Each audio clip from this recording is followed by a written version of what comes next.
നടത്തിയിട്ടുണ്ട്. അപ്പോൾ പുറത്തു നിന്ന് ഉള്ള മറ്റ് ജീവനക്കാരായിരിക്കും ഇതിൻ്റെ വാതിലുകൾ തുറന്ന് ഇവരെ സ്പേസ് ക്യാപ്സ്യൂളിനകത്ത് നിന്ന് പുറത്തേക്ക് എടുക്കുക.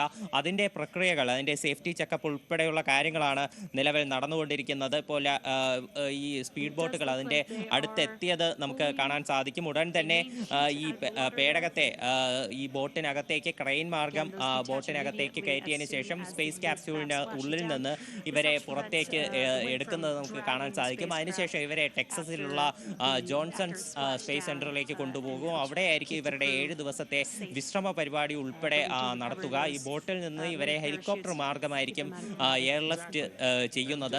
ISROയുടെ പ്രതിനിധികൾ ഉൾപ്പെടെ ഇപ്പോൾ നിലവിൽ കാലിഫോർണിയയിൽ എത്തിക്കഴിഞ്ഞു. അവരുൾപ്പെടെ ഇപ്പോൾ ഇത് തത്സമയം അവിടെ നിന്ന് നേരിട്ട് അത് വീക്ഷിച്ചുകൊണ്ടിരിക്കുകയാണ്.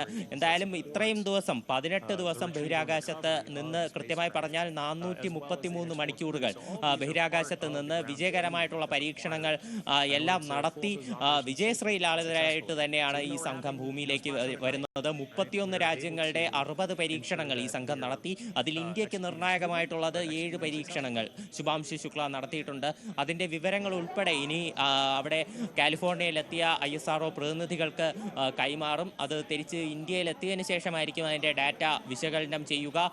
അതിനുശേഷം അതിൻ്റെ വിവരങ്ങൾ ഉൾപ്പെടെ നമുക്ക് ലഭ്യമാകും. ശുഭാംശു ശുക്ലയുടെ മറ്റ് അനുഭവങ്ങളും കാര്യങ്ങളും ഉൾപ്പെടെ അദ്ദേഹം ചിലപ്പോൾ ക്വാറന്റൈനിൽ കഴിയുന്ന ദിവസത്തിൽ തന്നെ നമുക്ക് അദ്ദേഹം ഓൺലൈൻ വഴിയൊക്കെ പ്രതികരിച്ചേക്കാം. അപ്പോൾ നമുക്ക് അത്തരം വിവരങ്ങളൊക്കെ ആദ്യഘട്ടത്തിൽ അത്തരം വിവരങ്ങൾ ലഭിക്കുമെന്ന് പ്രതീക്ഷിക്കുന്നു. പിന്നീട് അദ്ദേഹം അവിടെ നിന്ന് ഇന്ത്യയിലെത്തുമ്പോൾ ഒരു വളരെ വലിയൊരു സ്വീകരണം തന്നെ അദ്ദേഹത്തെ കാത്തിരിക്കുന്നുണ്ട്.